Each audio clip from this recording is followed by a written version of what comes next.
Señoras y señores, bienvenidos a esta edición del miércoles 29 de febrero 2012, edición de Habla el Pueblo. Termina febrero. Recuerden, mañana Hable el Pueblo a fondo, en una entrevista especial al fundador de Habla el Pueblo y que usted no se lo puede perder. José, ¿qué tal, Rafael? ¿Cómo estás? Igualmente, un placer. Ya hay varios que me han comentado. Están esperando a ver cuáles son las perspectivas, cuáles son las opiniones de don Ricardo Belmont.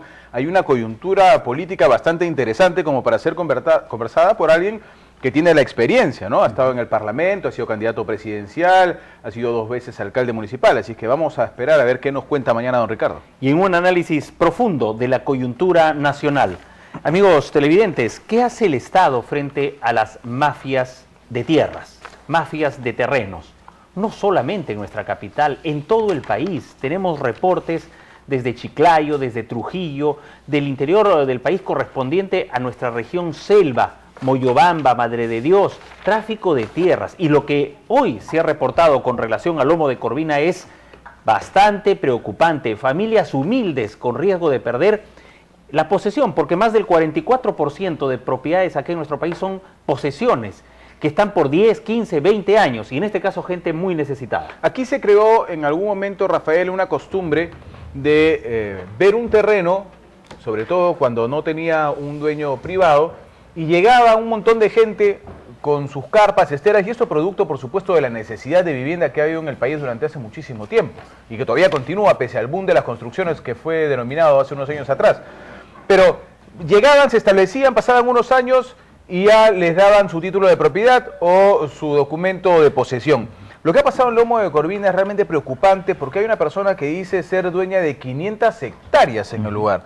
Y hay muchas familias, pero muchas familias que están pendientes de esto porque pueden quedarse sin vivienda, ¿no? Así es, y mostramos aquí un documento, este documento de la Asociación de Pobladores de Playa Rima, que en el Callao, atención, es muy delicado, ha aparecido por ahí, esto ya se ha judicializado, es cierto, pero acá hay un documento que remiten a la policía pidiendo el apoyo porque hay matones que han entrado a su loza deportiva, y aquí está este documento oficial de la Asociación de Pobladores Playa Rima, que en el Callao, y realmente las autoridades del Callao no están siendo meticulosos en este tema, con gente que tiene más de 30 años en este lugar y ha aparecido de la noche a la mañana un propietario.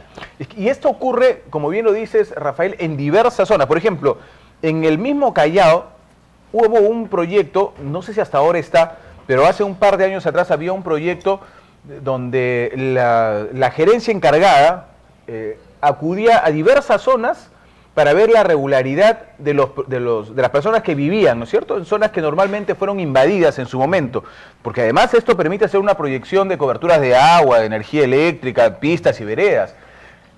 Y se hizo toda una gran campaña y la cantidad de gente que necesitaba, además que te permite pues tener un documento para solicitar, entre otras cosas, un préstamo bancario, por ejemplo, frente a un negocio o a una necesidad que se tenga. Entonces la necesidad es muy grande. Yo me acuerdo que un tiempo hice toda una campaña inmensa que me duró varias semanas sobre la gente que vivía en la margen derecha del río Rímac, en el Rímac, ¿no es cierto? Gente que tenía décadas viviendo ahí, pero no tenía un documento que garantice que ellos eran por lo menos posesionarios en el lugar. Bien, y para abordar este tema estamos con un destacado especialista en la titulación de tierras, el doctor Fernando Urbina Linares, quien ha laborado también en el PET, en un programa que él nos va a explicar que tiene que ver precisamente con terrenos seriazos, rurales y otros que son la codicia, como en Chilca, recuerdan, más de 300.000 metros cuadrados vendidos a 4.900 soles y COFOPRI de por medio. Doctor Fernando Urbina Linares, bienvenido a Habla el Pueblo. Muchas gracias, Rafael. Un gusto estar acá presente en tu prestigioso programa. Creo que este es un tema importantísimo para el ciudadano, que tiene su propiedad. Esa propiedad ahora tiene una inseguridad. Esta inseguridad tiene diversos niveles, algunos en el Poder Judicial, otros en el registro público y de repente, como bien lo dijo el señor Rocha, a nivel de estos adelantos tecnológicos que se usan para el mal. Se fraguan documentos y ahí vienen una serie de problemas, ¿no? Necesitamos en el país poner orden en el tema de propiedad. Tenemos un concepto de la propiedad decimonónica. O sea, yo soy propietario y hago con mi propiedad lo que quiero. No importa en este caso la función social, la función ambiental, la función cultural.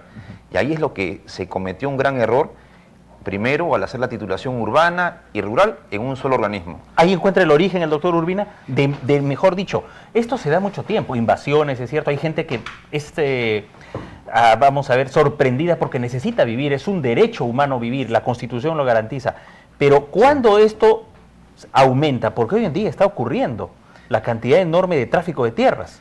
Bueno, el problema yo parto de que hay una función del Estado que es la planificación urbana. Entonces, no hay una planificación urbanística, la ciudad crece en forma irregular. Hay una demanda inmobiliaria que va creciendo informalmente. Esa demanda inmobiliaria incentiva estas invasiones y empiezan a haber estos grandes problemas en habilitaciones informales, empiezan a haber tráficos de ventas, en este caso, donde los propios, ya tienen incentivos los invasores, ¿no? Ante esta incapacidad del Estado, sobre todo los municipios, de haber conducido un proceso ordenado de titulación y en este caso de crecimiento de la ciudad. ¿Hacia dónde crece nuestra ciudad de Lima, por ejemplo? Es una gran incógnita ahora, ¿no? Sí, normalmente ahora parece que estuviese creciendo hacia el sur, ¿no es cierto? Que es donde más se están desarrollando las viviendas. Pero yo quería hacerle una pregunta, doctor, y usted ha mencionado una palabra que me parece a mí que puede ser dura, pero es real, porque son invasores. Invaden terrenos que no son propios, que no les pertenecen, que puede pertenecerle a un organismo del Estado o a una persona privada. Hay un caso que la gente debe recordar, porque yo no sé si utilizar la palabra emblemático, no me parece correcta, pero es un caso muy conocido. Muchísimas personas, centenares de personas acudieron a un terreno que sí tenía dueño, por ejemplo, ¿no es cierto?, en Villa El Salvador, y terminaron llevándolos al Callao. ¿Recuerda usted en la época de Fujimori? A toda esa gente terminaron llevándola en camiones que habían invadido terrenos que sí tenían dueño, los premiaron de alguna manera y los terminaron llevando al Callao en un cerro desolado, donde los lotizaron. Algunos necesitaban vivienda. Otros finalmente nunca terminaron de vivir ahí, porque lo primero que hicieron fue hacer su marco con tiza, pusieron una estera y lo que hicieron fue venderla. ¿Cómo podemos separar la paja del trigo en este caso? Bueno, lo que tú señalas es un caso increíble, ¿no? O sea, de un problema particular el Estado da una solución particular, pero en vez de enfocarlo en un tema mayor, de mayor proyección, ¿no? Yo considero que es necesario que el Estado dé incentivos para la construcción, pero para la formalización también. Acá en el Perú estamos perdiendo mucho ese nivel, sobre todo en los conos, por el desorden. En el Callao, por ejemplo, hay, como tú has señalado muy bien, hay grandes problemas en las zonas de Oquendo hasta ahora, en Cerro Campana, en Pueblo Viejo, la zona de Caraballo, Puente Piedra, ¿no? Pero tenemos que partir de algunos supuestos. Por ejemplo, un supuesto importante es que Lima tiene una serie de valles. El país tiene solo 6% de áreas agrícolas. Y esto tenemos que protegerlo. Fujimori cometió un gran error, quitó esa protección, esa intangibilidad de las zonas agrarias. Vemos el Valle del Lurín ahora con zonas industriales, cuando deberíamos proteger esas zonas. Vemos que se da procesos de urbanización irregulares. Entonces, ahí es donde se requiere hacer una acción concertada entre los órganos tituladores del gobierno nacional y los municipios. Está faltando eso. Y un tercer actor que entra ahora, el gobierno regional. El gobierno regional tiene esa capacidad ahora. El municipio tiene facultades, pero no tiene presupuesto. Entonces, ahí hay un cuello de botella importantísimo, que están pendientes, hay cerros en el COFOPRI. ¿Pero el municipio puede dar títulos? No puede dar títulos. El municipio tendría que, con vía delegación del COFOPRI, podría hacerlo. Podrían firmar un convenio. Doctor Fernando Urbina, hay unos criollazos que son los traficantes. Por ejemplo, una señora viajó a Europa. ¿Cómo sabían los traficantes que esta señora iba a estar buen tiempo en Europa? Le falsificaron su DNI y vendieron de buena fe. Y alguien de buena fe compró. Este caso se repite una y otra vez. ¿Hasta dónde llega este tipo de mafias? Porque vemos algunos que también, si no compran de buena fe, van a un terreno y tienen prescripción adquisitiva, se van a registros públicos, le inscriben y como si fuera por un tubo, ya formalizaron su propiedad, entre comillas, habiendo sido un robo de por medio. ¿Hasta dónde llega este tipo de mafias? Bueno, en la actualidad hay elementos tecnológicos para prevenir eso y recién Registros ha empezado a tomar algunas acciones en relación a verificar las firmas de los notarios, de las escrituras públicas, ¿no? Pero durante estas últimas décadas, lamentablemente lo que usted dice, don Rafael, es cierto. En Registros por esta falta de tecnología y de verificación, se han pasado muchas escrituras hechas en Azángaro, ¿no? Por supuesto, esto es en el terreno de las ciudades. ¿Tiene la experiencia del PET? Hubo un ministro del gobierno anterior, no sé hasta qué punto también la participación de Hernán Garrido Leca, pero se quiso disolver el PET. ¿Qué hubo detrás? Esto nos puede explicar también muchos problemas de mafias que se han dado en los últimos años. Sí, eso fue muy lamentable. Yo trabajaba en el PET y argumentamos técnicamente que no procedía esa propuesta. Pero yo tuve la ocasión de participar en reuniones que se analizó ese tema. Y se analizó ese tema porque hubo una propuesta justamente de don Hernán Garrido Leca, que quería ver todo lo que era el tema de financiamiento del BID. El PET y el COFOPRI tenían ese financiamiento. Entonces, digamos, por una especie de conducción administrativa, se unificó el PET y el COFOPRI, cosa que ha sido muy lamentable y todavía es un lastre porque un agricultor tiene que ir al Ministerio de Vivienda. Entonces ya se darán cuenta que en el Ministerio de Vivienda no se protege, no se conoce los procesos agrarios, ¿no? ¿Puedes explicarle al público, solamente para la pregunta de José, qué significa el PET para que el público pueda más o menos acercarse al tema? El PET fue el Proyecto Especial de Titulación de Tierras, un proyecto que tuvo como función la formalización de la propiedad rural en el campo, y hizo una buena labor en los gobiernos tanto de Fujimori, de Toledo y como de Alan García, hasta que se unificó, se fusionó con el COFOPRI, ¿no? COFOPRI. ¿Cuál debería ser el proyecto, doctor, en este sentido? Porque el desorden y el caos en la ciudad es evidente, ¿no es cierto? Basta ir un par de horas, ya sea para el norte, para el sur, y el caos es evidente. ¿Cuál debería ser el rumbo que se debería tomar? Nuevamente crear o recrear, volver a hacer el PET, volver a estructurar el PET. ¿Cuál debería ser el rumbo?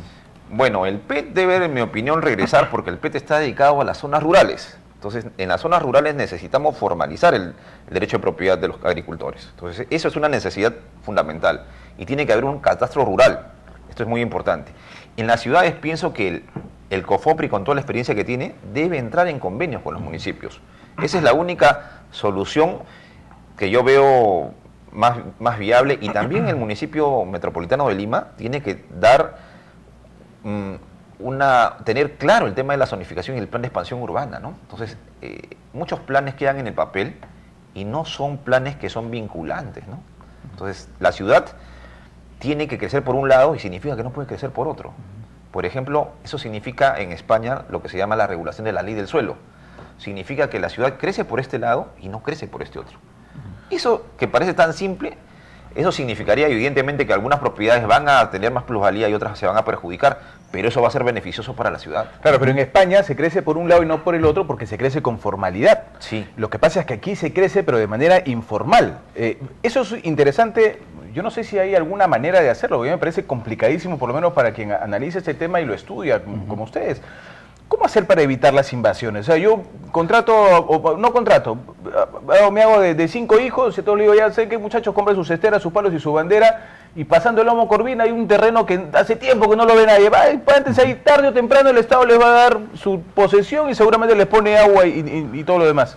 Mira, curiosamente esos terrenos de Lomo de Corvina, todos han sido propiedad del Estado, que se han ido adjudicando en los 20, en los 50, ¿no? Cuando se ha ido construyendo las pistas, la carretera, había una plusvalía, entonces ha habido interés y se ha titulado toda esa zona. Pero todas las propiedades han sido algunas haciendas y otras parte propiedades del Estado. Doctor, tenemos un minuto, pero quisiera una respuesta con relación a esto. Vamos a hacer una hipótesis negada. Imaginemos que José Rocha, el doctor Urbina, que nos acompaña gentilmente, y yo comenzamos a buscar un terreno, lo encontramos, comenzamos a crear condiciones sobre ese terreno. De repente buscamos una autoridad municipal, buscamos a COFOPRI y de repente resultamos ya dueños de ese terreno y lo vendemos alegremente. ¿Es posible en el Perú eso? Bueno, si ubicamos un terreno, hacemos un plano de ese terreno y pedimos un certificado de búsqueda catastral. Registros Públicos nos va a decir, esta propiedad que está en este plano pertenece o está inscrita en tal partida. Y podría ser que esté inscrita como que no esté inscrita. A veces hay propiedades no inscritas. Si estuviera inscrita, sabemos contra quién debemos hacer una prescripción.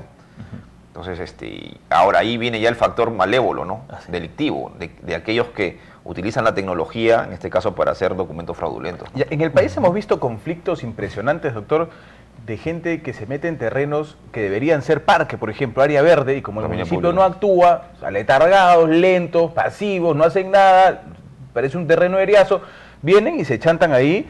¿Y quién lo saca de ese lugar? Bueno, las áreas públicas evidentemente que hay que conservarlas y cuidarlas, y creo que Estado en general está muy debilitado, ¿no? Por ejemplo, tenemos lo que es la beneficencia pública, que tiene 4.000 propiedades en el centro de Lima. Esas 4.000 propiedades están mal administradas. Entonces, deberíamos darle mecanismos para que se administren mejor. Entonces, ¿qué quiero decir? Que el Estado debe tener mecanismos donde debe actuarse y defenderse la propiedad pública en una forma más expeditiva, ¿no? Así como se hace una ejecución de garantías más rápido ahora, igualito deberían haber procedimientos a favor del Estado, ¿no? Hoy, 29 de febrero de 2012, ¿la ley es suficiente para prevenir las invasiones, el tráfico de tierras, o falta ajustar la ley? ¿Qué le dice el Ministerio de Vivienda al Congreso de la República? No, definitivamente tienen que haber más ajustes en la ley. Pienso que hay dos planos. Primero, la parte conceptual, separar el tema de propiedad rural, propiedad civil o urbana. ¿Por qué? Porque la propiedad agraria tiene esta función social, una función económica, productiva, cultural en el caso de la Amazonía, ¿no? Entonces, toda esa riqueza la perdemos. O sea, yo pienso que deben haber equipos en el caso de la titulación comunal con antropólogos. O sea, que nos digan en esta puna que la han compartido 3 comunidades, debe quedar de tal forma una copropiedad, digamos así, ¿no? Entonces, el país tiene que agarrar y asumir su pluralismo jurídico, su pluralismo cultural, ¿no? Este es un reto clave y definitivamente yo creo que hay que hacer puentes entre el Estado y el Congreso, los municipios, y en particular COFOPI tiene una gran labor, ¿no? Bien, agradecemos al doctor Fernando Urbina Linares, abogado especialista en titulación de tierras, por su presencia en Habla del Pueblo. Hasta una próxima ocasión. Muchas gracias.